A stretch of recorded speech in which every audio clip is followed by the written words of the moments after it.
Kaushik was still with McKinsey, and I've had an investor say that we don't invest in solo women founders. So until Kaushik quits McKinsey and joins full time, we can't give you a check. Explicitly, is it? Explicitly. And then I asked him, why would that be? And very interestingly, like the other day we looked at these Google chats where I'm chatting with Kaushik because he was posted in Jamshedpur, and I'm explaining this to him. So I just read my entire response around this, and I've pinged him saying that it's what he said, and I asked him why.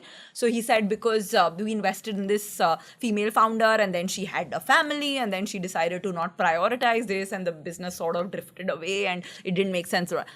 And in my head it was like, wow, sample size n equal to 1 and you've decided to label our entire gender saying that I will never invest in women founders, and you are openly talking about it but what I said to him was okay, we'll come back because I was like, okay, I badly need this money, and I pinged Kaushik all kinds of expletives about this investor, and I was like, but then at least he has said that if you quit then he's going to come, so we have some hope.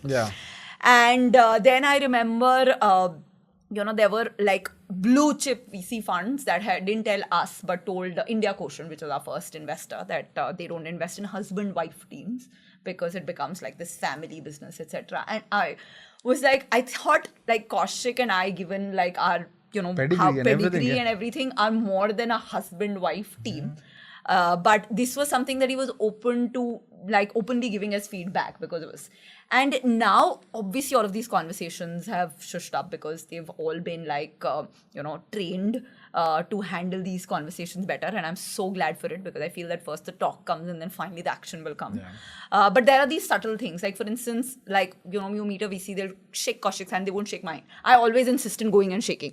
And some of the best VCs, senior partners, people I really respect also, they're just naturally so uncomfortable. They'll shake hand with me.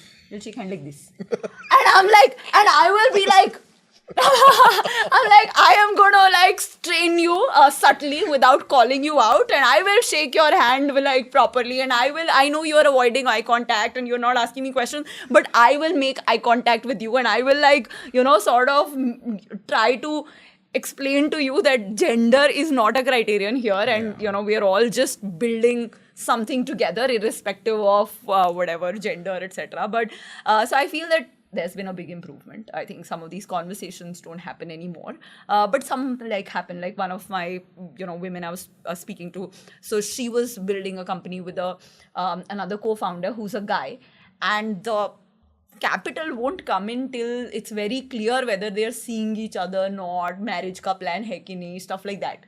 And that's a conversation that's happening in on WhatsApp. She sent screenshot where somebody's asking, are you guys together? Because she why does that matter? And they're no, it's just, just for clarity. I just thought, etc. And so all of that, some of that stuff is still there. But it's still, I feel, a lot better. But real change will come when you see it in the numbers. Till then, I don't believe any of this. I think eye contact is a perfect proxy for mind share, right? If they're able to do 50% eye contact, and again, this is so much of this has to be trained. So much of this is training. Seeing someone look at you and then look at Kaushik, then look at you and then look at Kaushik, and then hopefully over a period of time you keep coaching and you role model, and then hopefully the kind of leaders you're building out at Sugar will then build out their own and then companies, and then it just becomes a lot more kind of mainstream. But I can't imagine, man. I cannot imagine. So that it pisses bad form in general pisses me off, and I'm the kind of person who's very vocal about it. So I know my reputation amongst venture capitalists. I know that people will talk behind my back. And I've also walked away from meetings. I don't pull my punches at all. But you're right, choosing to not fight that battle because you have a bigger picture requires a maturity of a very different nature. I think it was the lack of option. As in